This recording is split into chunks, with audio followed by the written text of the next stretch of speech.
Hi guys, it's Amberseal here. Today we are visiting one of the most iconic regions in Kalimdor,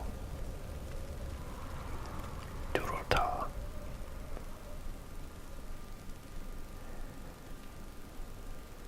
It's the land named after Troll's father, Durotar. It lies on the eastern coast of Kalimdor. It borders the Barrens to the west and the coastal lands of Ashara to the north. The land of Durotar is rocky and the soil is cracked and red. The land has many crags and canyons where various dangerous creatures take residence. It is a harsh land to survive in. It is very dry and hot, and the vegetation and freshwater access is very sparse. The orcs, however, see a harsh beauty in the land that reminds them of their home world. Durotar is a proving ground for young orcs who are sent to the Valley of Trials to complete several rites of passage before they are considered fit for the challenges that lie ahead. Durotar is the new homeland for the orcs and the site of orcs' principal city of Orgrimmar. While the orcs founded their city here, Durotar has become something of a haven for all of the horde races, especially the trolls. The geography of Durotar is similar to that of the orcs' original homeland of Draenor, which is probably part of the reason why they are so comfortable settling here.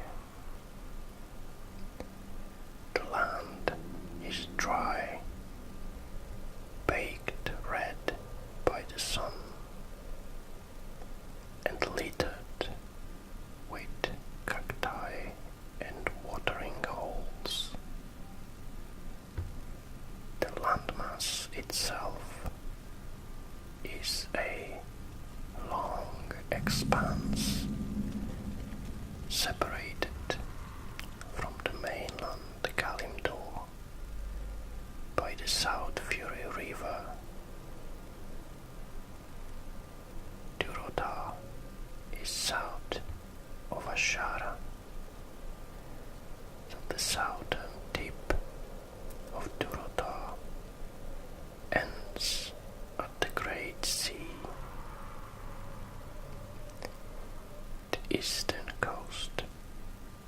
is littered with sunken ships and considered to be a prime scavenging spot. The wildlife of the land includes boars, scorpions, raptors, vicious crocodiles, thunder lizards, and makrura. The goblin port of Ratchet stands to the south, with the ruined shores of Ashara some distance to the north. The region is warm and rocky, but not as arid as the rest of the Barrens. A fair amount of vegetation grows thanks to the warm easterly winds blowing in from over the ocean, but truly fertile soil is rare, making farmland very precious. Sagebrush on the plains and the thin pine forests at higher elevations combine with rugged hills and canyons to break up the landscape. Orcs are by far the major inhabitants of Durotar. Quillboar cluster in the canyons along the northwestern borders and encroach from the Barrens to the west. Centaur warbands make the occasional foray, and furbolgs and undead have been seen in more than one instance. Herd animals such as deer and goats roam the land, preyed upon by wolves and coyotes. A number of old settlements have been established throughout the region, but much of the land has yet to be tamed. The cities and towns scattered along the frontier are heavily fortified against attacks from Quillboar raiders, Centaur warbands, rogue furbolgs, and even sudden appearances by the undead. Even the occasional demon.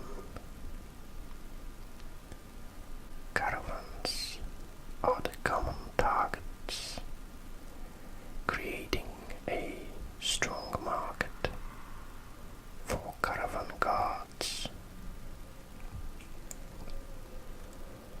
The few large cities are distant from one another, with variety of smaller encampments and villages scattered in between.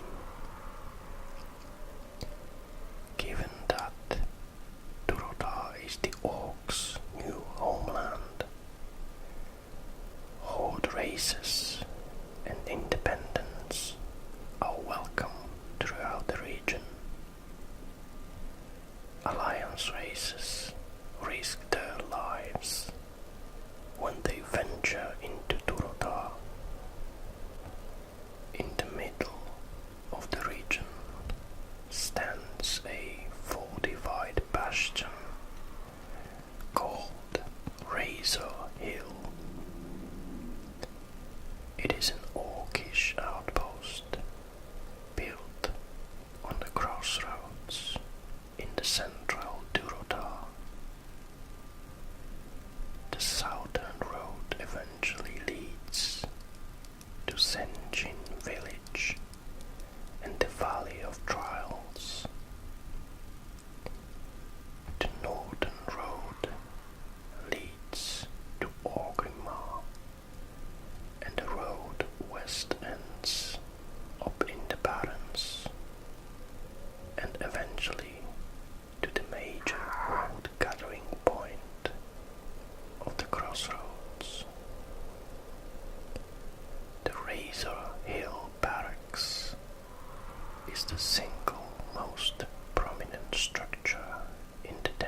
his land, he laid the ground for the orcs' new capital city of Orgrimmar,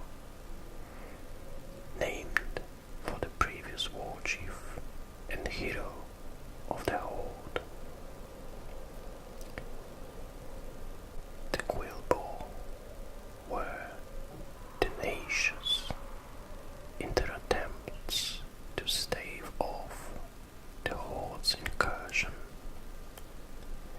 but ultimately they were no match for the unified might of the Orc clans. The bristled boar men were driven back in a series of decisive Orc victories along the northern canyons,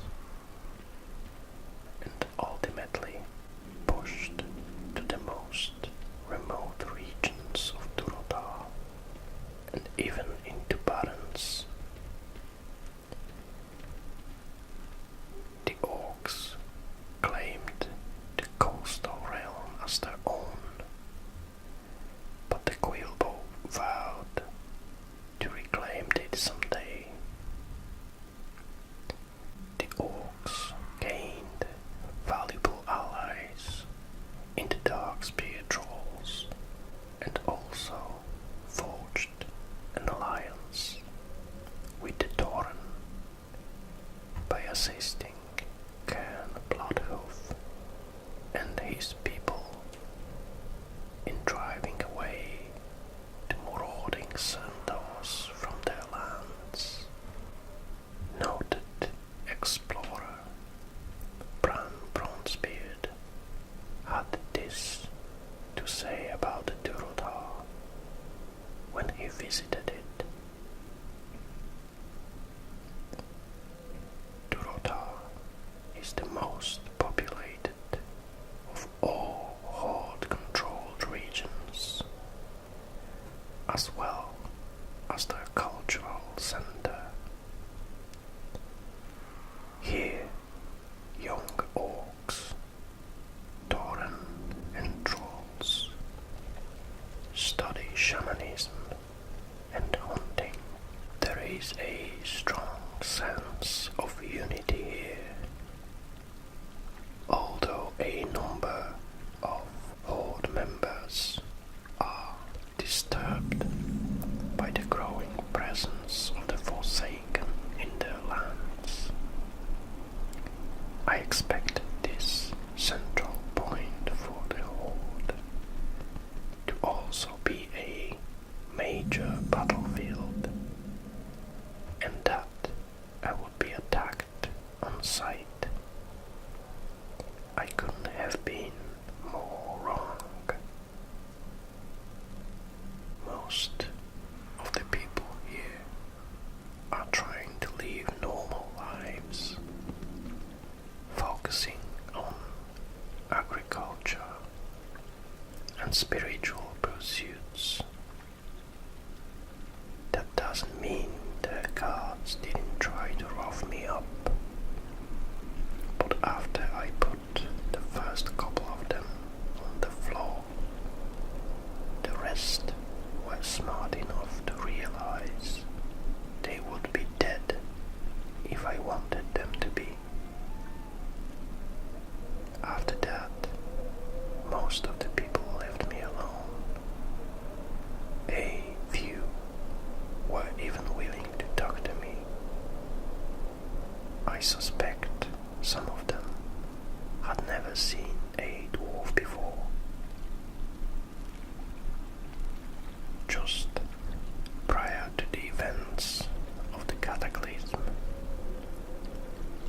the leader of the Darkspear Trolls, Vol'jin, rallied his forces against his long-time nemesis, Salazane, to retake the Echo Isles.